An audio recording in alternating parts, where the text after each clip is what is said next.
All right, so New Mexico is going to delay in-person learning through at least Labor Day, which is September 7th. I know that this is a really hard decision. There are parents who are going to be concerned about childcare. We're working on it. And we will be getting information out to everyone. And schools and school districts are working with us to make sure that we do that. 2, this does not mean that things are not happening in our school system. Our public education system is going to keep working to make sure that they're going to be ready for in-person schooling on September 7th. If we can meet that goal effectively and safely, they're going to have to do more work to figure out how we do that distancing and how to do those returns safely. We also want to make sure that this time is spent improving distance learning. They all have the right support and directives so that online learning starts as soon as the school would be starting. For some districts, that's as early as August 3rd. For other school districts in the state, that continues through August 17th. Every school will be supported to make sure that distance learning is occurring. So this pause on in-person reentry is not the same as delaying education support. I'm going to make sure I say that again. The pause is on in-person learning, all grades. It is not a pause on making sure that we work to meet our educational requirements and standards for every student in public education in the state of New Mexico.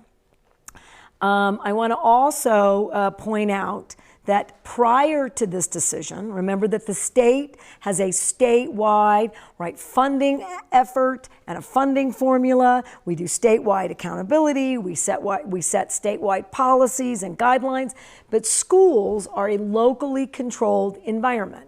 We think that's a good thing. 40% of the districts had already made a decision to pause in-person participation in the classroom. And for the very same reasons, we're saying to all school districts, they have to pause in-person or in-classroom education, because the data that we have about what's happening with COVID in the state of New Mexico is far too problematic to allow for in-person education. We also want to know that we want parents to know that we are directing additional CARES Act, that's the federal stimulus money, and related funding so that distance learning can be improved. That means more devices out to kids and families. That means figuring out the last mile of connectivity. I can also say with a great deal, unfortunately, of confidence, we are aware it will not fix every problem for distance learning for every student.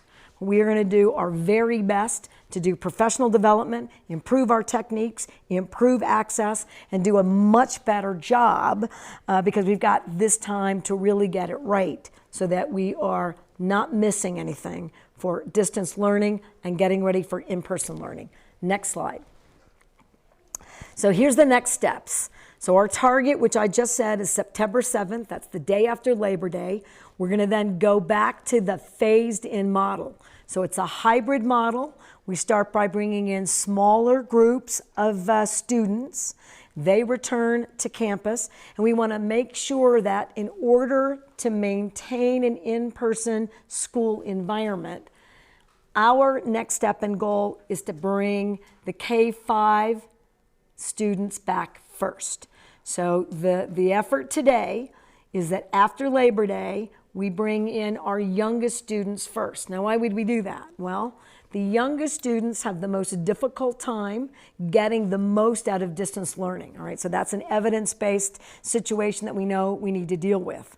2, because of that, they have the most risks for falling so far behind, we can't get them caught up.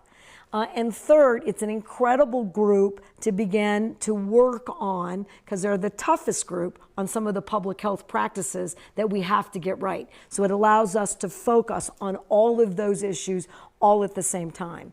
Then what we would do is we would start to bring in, say, the next group and the next group. So mid-school students, high school students. The effort here is to start in person, hybrid. That means it's not 5 days. That's what a hybrid model means. All right, so some distance, some in person. And we take one cohort of kids, we're successful, we build in the next cohort of kids, we're successful, we bring in the next cohort of kids. We want to get to full reentry in 2 ways. All students, all age groups, all schools, and then the ultimate goal, New Mexico, is to have no hybrid models. 5 days a week, all populations, all in school. I want to just tell you one more thing about this slide. That is not going to be easy. And if you're watching and listening, and we are reading and evaluating, and I participate in calls every single week with every single governor across, and every territorial governor all across the country, about what we do about schools. And we're all creating separate gating criteria, looking at how that should be evaluated. We're getting more science-based information about the disease, about how it spreads, about who's at risk, about what's going to work. This is uncharted territory. And I do think that parents, and I get it, are really frustrated. But if you don't have the right evidence and you know that the risks are severe, you got to go slow, you got to be cautious, you got to be safe.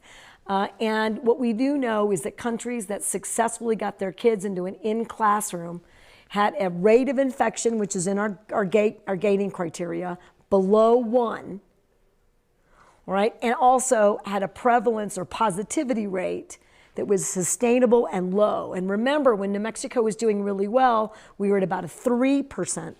So out of all the tests taken in a given time frame, a day, 3% of those tests were positive. That continues to increase, and in some areas, it's well above 5.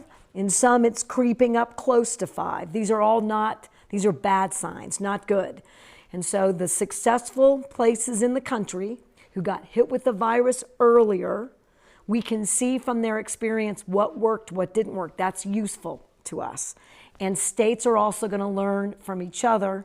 I predict, while I'm not the first to make this decision, I'm early in making this decision because parents need time, educators need time.